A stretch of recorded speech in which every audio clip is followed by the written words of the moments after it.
Hello and welcome to Dialogue.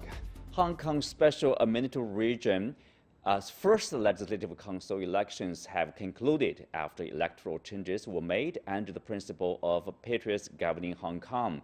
Out of the 19 members, 20 have been elected in geographical constituencies and 40 have been elected by the election committee and the remaining 30 by functional constituencies. The elections were seen by many as a test not only for the new electoral system but also for Hong Kong society. So how did Hong Kong perform in the test? What changes can the new Legislative Council bring to the special administrative region?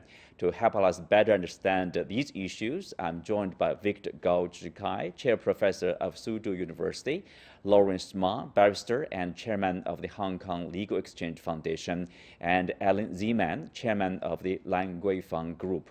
That's our topic. I'm Xu Qinduo.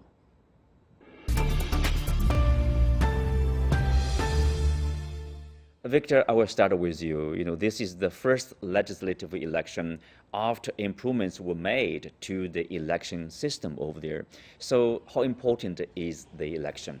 Well, first of all, let us congratulate the successful conclusion of this LegCo election in Hong Kong. You are absolutely right. This is the first LegCo election after major political upheavals in the last several years, and then the restoration of stability to Hong Kong since July the 1st, 2021.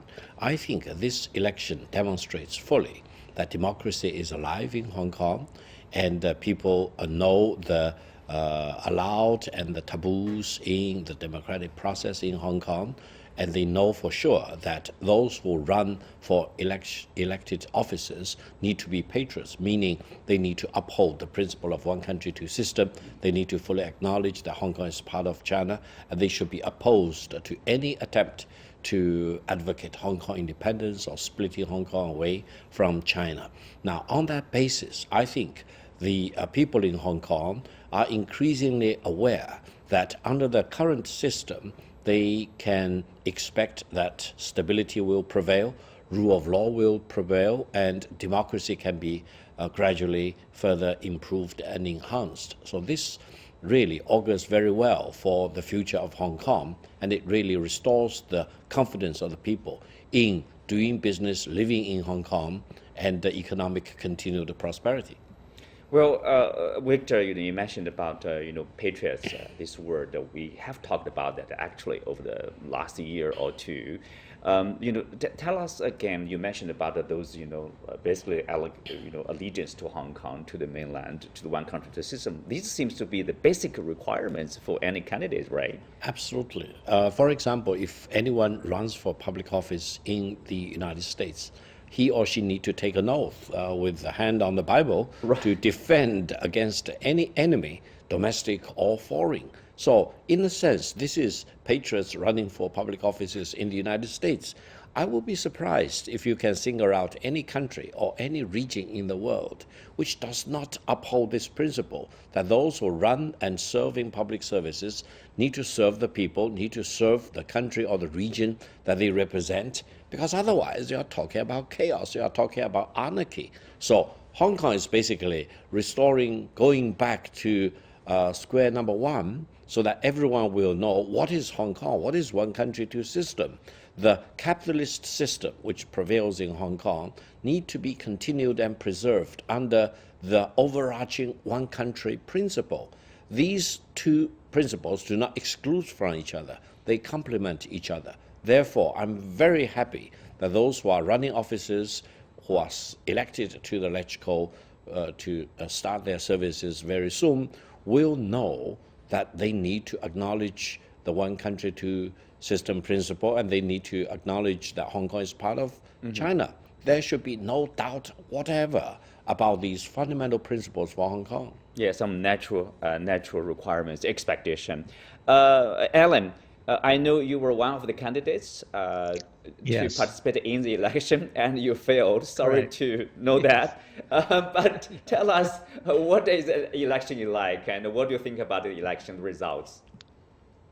Well, I'll tell you, I was very disappointed in the past with the LegCo that we had basically almost since 1997, because no bill could get passed in LegCo. Any bill that came up, normally a bill that takes 1 day or 2 days to get passed or debated, took 2 months, 3 months, 4 months, just even as far as 5 months in the past, because Penn Democrats, the anti-Beijing people, were always filibustering. I learned a new word, filibuster, and everything was filibustered.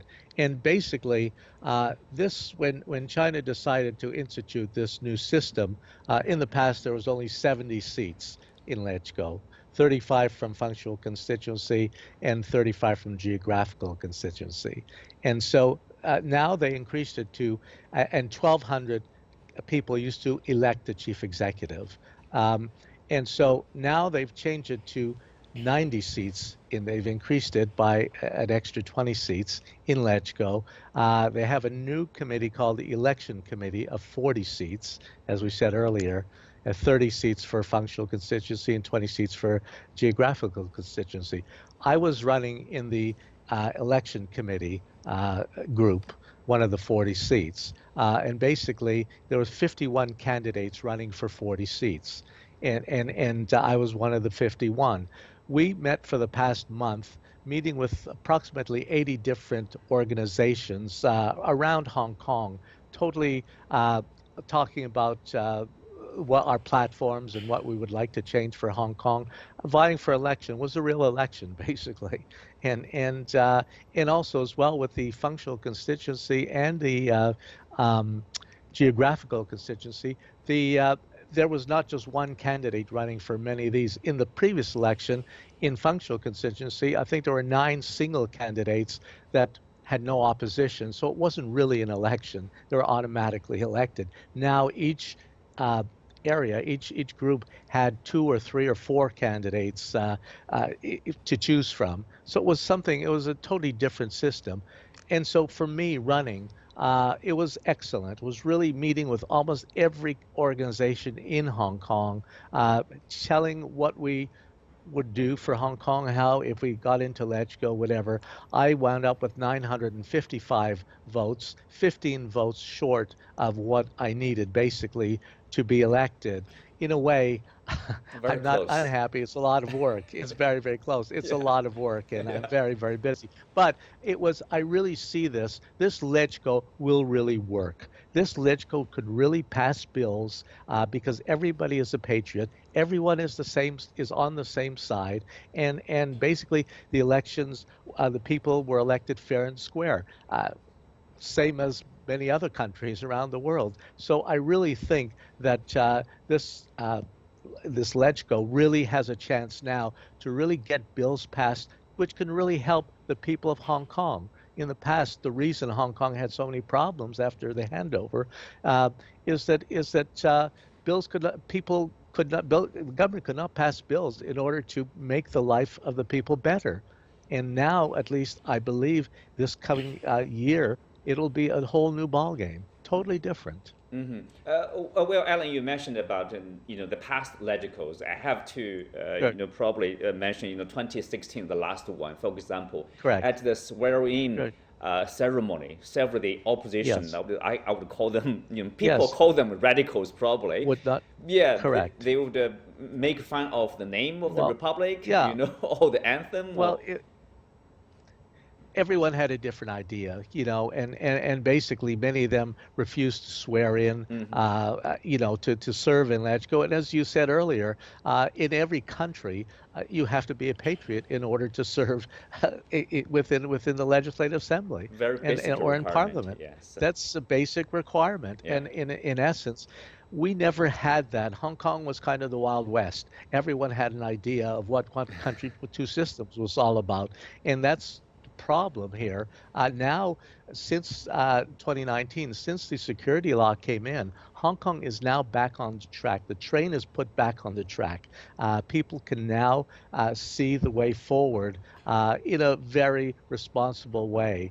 And literally, I really think that people will gain more confidence. We only had this time only 30% of the population voted during this election. Last time there was 46%, and it was actually a lot more because many young people voted last time. This time they decided young people were still very unhappy about not being able to have their candidates, some of their pan-Democrats candidates, who refused actually to run in the election, and so in essence, they just boycotted it, and you had many middle-aged and older people, and then some young people as well. So at the end of the day, we had 30%, but basically, if you go back to the British days, I've been here for 50 years in Hong Kong, there was no election. Governor was just appointed, and that was it. You just, for 5 years, you accepted it, and you lived with it, and no one ever said a word. It was just after the handover that suddenly one country, two systems, everybody had a different idea of what two systems was all about, and that caused the problems. But I think, as I say, now with China's help, with the security law, and I think Article 23 will get passed, which is one of the bills that were basic law, which was banned in 2003, which people didn't want to get passed. But now I think really Hong Kong is on the way to be closer to China, and we see a way forward. Well, Lawrence, Alan talked about this, three different constituencies over there. This looks, I would say, rather sophisticated election system as a result of the improvements made by the central government and the Hong Kong government. According to Chief Executive Carrie Lam, the age, profession, and background of the candidates are more diverse than previous elections. So I wonder, is that the purpose of the improvements being made to the election system? Yes, in the colonial era, as well as before the election reform, we have, as Alan correctly pointed out, we had 35 direct candidates by direct election, 35 by in the functional constituency. Now that was a residue or leftover from the colonial era. Now, of course, we all understand that direct elections are those people who are general public in Hong Kong, who are registered as voters in their respective living area. They can vote. Now, that would be the 20 geographical constituency candidates. Now, for the functional constituencies are mainly comprised of the professionals. You have the doctors, the lawyers, the accountants, the engineers, the architects, and also you have business people from the finance and financial industries, and you have also people from the fishing industries. They would comprise of in the functional constituency. Now, those are the professionals. And this reform has actually added extra 20 seats and with a total of 40 seats of election committee members. Now, why do we need that 40 seats? Because if you closely scrutinize Hong Kong's demography, there is 7.5 million populations in Hong Kong. However, there are only 4 million registered voters. So what happened to the rest of 3.5 million people who do not have votes? They could not vote. They did not have a representative in the Legislative Council before the reform. So who are those people? Those people are under 18 teenagers, and those people are new migrants. They live in Hong Kong for less than 7 years. They're not qualified to vote. Now, who would speak out for them? So in my view, that in this election, out of the 40 election committee members, some of them comes from the youth sector. Some of them come from the new migrant sector. So these new candidates or new legislative councils would be able to represent the 3.5 million votes who were not represented before. So Carrie Lam was correct in saying that it comes from all aspects, from all backgrounds, and from different walks of life. I think that is a statement that we would agree. Actually, to make it more democratic, more representative of the different social sectors. So, Victor, with the successful completion of the election, now I wonder, what are the priorities for the new LegCo? Alan mentioned about Article 23, again, security, stability of Hong Kong. Do you agree with that? Absolutely. I think there will be several things up to the new LegCo to decide very soon. One is the development of what they call the Northern Territory, that is mostly in New Territory, for a very large-scale economic development, for housing, for new reindustrialization, etc. Many of these things probably would need to be approved by LegCo to start with, so that the government in the Hong Kong SAR will be fully empowered to execute the action plan for the benefit of the millions of the people in Hong Kong.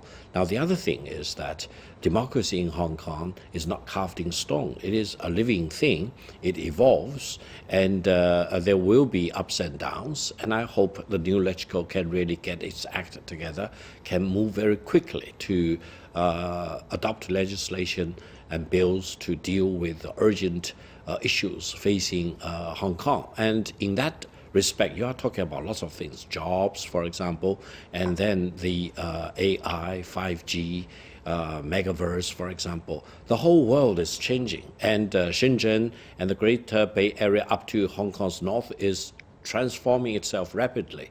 So Hong Kong needs to adapt to these fast-paced changes around it and in the rest of the world. And in this process, LegCo will have a very important role to play, and if they can get their acts together, if they can move fast, if they can do the legislation as required, then they can be a very important pillar in the one country, two system as far as the Hong Kong SAR government is concerned.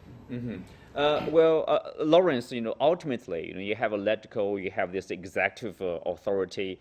Basically, you would expect that there's a healthy, positive interaction between the LegCo and the executive branch, and then you can executive whatever policy, wise policy being made in the LegCo and then being discussed and implemented, and that, ultimately it's about the good governance. Is that the purpose of the reforms? Is that the purpose of, I would say, for the candidates participating in the election? Well, the reform major focus on political credential first. Of course, we have the Candidate Eligibility Review Committee, which screened out any unpatriots who were people who, like the last term, they were proxies and of foreign powers. That those people would now certainly be screened out. But what is important is if you notice that the candidates in this new legislature, they come from different backgrounds. I can see people from top executives of international conglomerates. I see university professors, university chancellors and professors, and I see people from the grassroots, people who were bus drivers, electricians, for example. They were all eligible to go into the Legislative Council and be elected. And also, of course, like successful business person like Alan's, who in the program today, those people can bring in a lot of experience, a lot of wisdom, a lot of perspective into the Legislative Council, so that when the government proposes a policy, it would have a full frontal review. They would every Legislative Council would be able to chip in their wisdom and to scrutinize the bill, so that it would overall the bill would and the policy would become a policy that look after the entire population, for the well-being of the entire population of Hong Kong. So that I would have thought I would be expecting a very good and cooperative and input from new Legislative Council to the government policies in the upcoming term. So Alan, what are the priorities for Hong Kong? If you think about thinking about like next March, we will have probably the election of the chief executive, and then there's basically a new government in Hong Kong. What are the challenges? What are the priorities? Well, the challenges, of course, first of all, depends on who the new chief executive will be. This is something that is still up in the air. Everybody's waiting to see if Carrie Lam will run again. She has not said she will, and or who will be her challengers if she does run. And so that's a very, very important thing because, as you well know, every country is led by their leadership and the leader. And basically, if she does run again, I think this LegCo will really start looking at things that are very pressing for Hong Kong. Housing is a very, very important problem that Hong Kong faces because over the years, people are living in subdivided flats, nano flats, just many, many things. So many people are dying to get a home ownership, a subsidized flat over their heads, and that's something that the leader has been kind of in dialogue with the Chinese government to really say, listen, we want to improve the life of all the people. I believe that was one of the root problems for the 2019 uprising. Youth didn't see upward mobility, and I think that's something, again, the other thing that is very, very important is national education, which we did not have in Hong Kong before. We had liberal studies, which was a mistake because in every country, as a youngster, I was growing up in Canada, and every morning I used to salute the British flag and sing "God Save the Queen." And in the U.S., you used to put your hand on your heart and pledge allegiance to the flag. In Hong Kong, we didn't do that in the schools. So after '97, there was really no national identity. People didn't know if they're Chinese, Hong Kongese, British, American, and that's why we had all these different flags during the protests of 2019. And I think now this is something that will be taught in schools. That's another thing that's very important. As you say, the new Northern Metropolis, which Carrie Lam came out in her policy address, is another thing that I think this LegCo is going to have to attack very, very quickly. We have something called, because technology has been almost non-existence in Hong Kong compared to what is in China, in Shenzhen, which is right across the border, 14 minutes away by high-speed rail. But Hong Kong has been really sorely lacking in technology. They're now building something in Lok Ma Chau, which is in the loop right in Shenzhen and Hong Kong and on the border. And this will be a Hong Kong Shenzhen Innovation Technology Science Park run by the Hong Kong, administered by the Hong Kong Science Park in Hong Kong. And so the idea is to get that moving very, very, very quickly. This is something that is very important. We're also talking about attracting potentially maybe biomedical, looking at different biomedical companies because of this COVID and the all the viruses that are floating around now around the world. That's something that we're looking at attracting overseas companies, maybe setting up in the northern metropolis, really animating the northern part, which is close to Shenzhen, in anticipation of the Greater Bay Area. So these are all bills, things that this new LegCo will have to pass. Also, youth upward mobility, another thing. Youth, many young people just see no future for themselves in the past. And so there's so many outstanding problems that festered because of the old LegCo, which could not get things moving. I think now we have to hit the ball rolling, get everything moving and rolling and really get a lot of these bills passed. The good news is in this current LegCo, because many of the pan-Democrats, when this new policy came out, they decided to abdicate. They won't run for LegCo. They all walked out. Basically, the government was able to pass 46 bills this year, which is a record for the government. Yeah. So really things could start moving. We can see what happens now when all the patriots are ruling Hong Kong. That's really something. I also want to ask Victor. As Alan earlier mentioned about, I guess it's like almost like a global trend. When it comes to the presidential elections or these legislative elections, you see the turnout rate somehow is low. Our Hong Kong's case is lower than last time around. What do you make of that?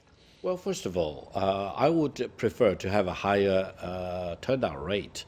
This time at 30%, it's not very low compared with many of the Western countries, for example. And also, this election took place after quite a few years of almost utter chaos in Hong Kong. And you are talking about complete disregard of rule of law traditions, attacking police, setting fire, arson, attack on innocent people, for example. So I think the society was thrown into turmoil. And right now, we have new guardrails set up for the Hong Kong democratic process. It may take some time, especially as the other panelists mentioned, for the younger generation to really understand. And sometimes the confusion was created by several countries with really their own ulterior motives. For example, they demanded that Hong Kong should have direct election. And they said this at the time when in the United States, ever since the founding of the United States of America, there have never been a direct election of the president on a one-person, one-vote basis.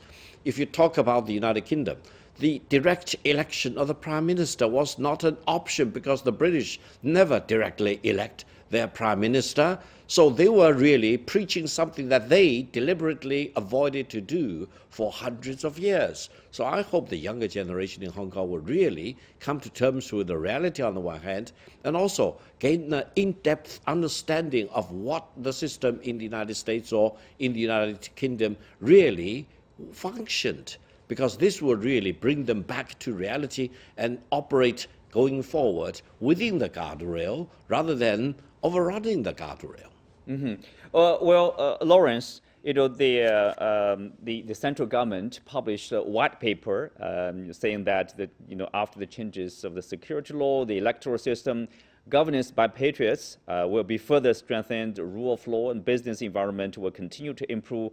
Hong Kong will become a more harmonious society.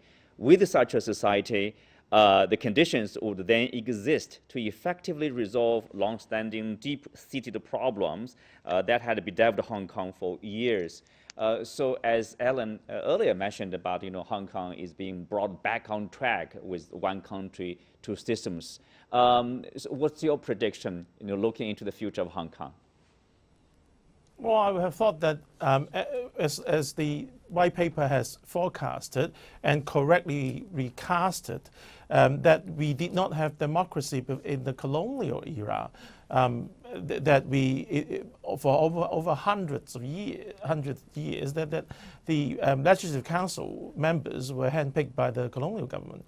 And only in 1991, the British started to give Hong Kong some democracies, and there was election then. But the right to election was really guaranteed by the Basic Law. And without the Basic Law, there is no democracy in Hong Kong. That was a matter of fact, and that's a matter of law. So the white paper has correctly pointed that out to tell the world that it is true, that the historical fact, and the fact is there is no democracy in Hong Kong, and it is really the Basic Law gives Hong Kong people a true democracy. That's the first thing. The second thing is it has actually spelled out that foreign influences in Hong Kong, as well as color revolution in Hong Kong, was very imminent. The Western powers, because nowadays you understand that there was a fight between the U.S. and China in trade war, and there has been all steps taken by Western powers to contain China's development. So Hong Kong has been used as a pawn, as a place to subvert China's rule. So as a result, they will stage legislative councils inside our legislative council so as to, for the very, very purpose to subvert it, for the very purpose to filibuster any bills proposed by the government, regardless of its merits. So that's why Hong Kong has been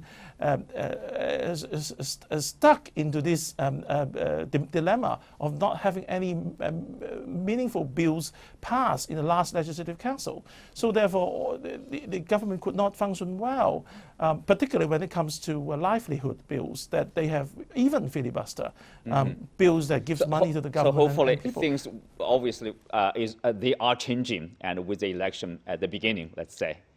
Well, with that, we come to the end of today's show. Many thanks to our guests. You can also find us on the CGTN app or on YouTube. I'm Xu Qinduo. Thank you for being with us. See you next time.